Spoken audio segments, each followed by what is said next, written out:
On est ravis de vous retrouver dans notre lieu infini d'art, de culture et d'innovation, le 104 Paris. L'idée, c'est de montrer la variété de l'innovation dans les industries culturelles et créatives, que ce soit des nouvelles technologies ou en faveur de la transition dans l'écologie.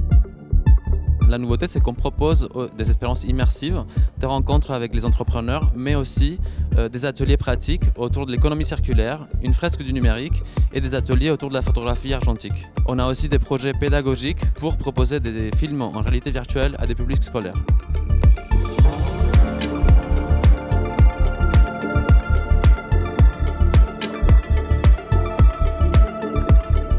The Analog Club, c'est une communauté, une boutique et une galerie itinérante autour de la photographie argentique. Via de l'inspiration, donc via des expositions, et via de la pratique. Donc on fait des initiations à l'argentique.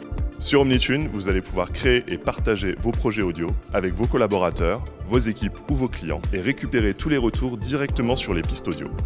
Il existe des applications de mesure de performance pour la plupart des activités physiques. Eh bien, Dancer, c'est cet outil pour les passionnés de danse. Ça fonctionne comme un Just Dance en beaucoup plus précis, avec la puissance communautaire d'un TikTok. Hérétique, c'est une organisation qui pense, crée et transmet des numériques alternatifs à ceux proposés par la Silicon Valley. Donc des numériques pour les poètes, pour les romantiques, qui promeuvent la flânerie et qui sont aussi en accord avec nos modèles sociopolitiques. Et donc on fait de la recherche, on crée des produits et services numériques, on fait de l'enseignement et aussi du conseil de la formation et de la création. Chez Plint, on est la première plateforme en ligne de mutualisation et d'accompagnement afin de favoriser le réemploi des éléments de scénographie. Partout où l'art est exposé, on intervient afin que les scénographies ne soient plus jetées mais puissent resservir. Chez Carbon Prod, on fait ce qu'on appelle de l'éco-conception et de l'analyse de cycle de vie. On travaille avec l'ensemble de la chaîne des expositions pour réduire leur impact environnemental. La Réponse D est un studio de création de décors et scénographie en éco-conception pour les lieux, les marques, les événements et les tournages. Le bureau d'études Remix, c'est une entreprise qui a pour objectif d'accompagner les professionnels du bâtiment et des travaux publics dans le développement des pratiques de réemploi des matériaux de construction.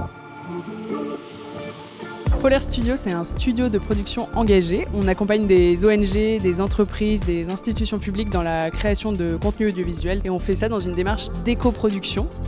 Immersion, c'est une structure de production de spectacles vivants, immersifs, de création culturelle qui mêle acteurs vivants, scénographie. L'atelier d'Aroma, qui est un studio spécialisé dans la création immersive au sens large. Ça va de l'animation 3D en temps réel jusqu'à la création de scénographie. Et notre incubation 104 Factory nous permet d'avoir accès à des très grandes halles qui ouvrent les portes d'un nouveau format qu'on développe. J'ai eu la chance de profiter de ce beau lieu qu'est le 104. Qui est connu, reconnu. Des gens du monde de la culture, de l'art, mais aussi du monde commercial. On avait besoin d'accompagnement pour pouvoir trouver notre modèle aussi économique. D'abord, c'est des rencontres, une diversité d'entrepreneurs avec qui on a pu échanger. 104 Factory nous a insérés dans le monde et dans l'écosystème de l'innovation et de la culture.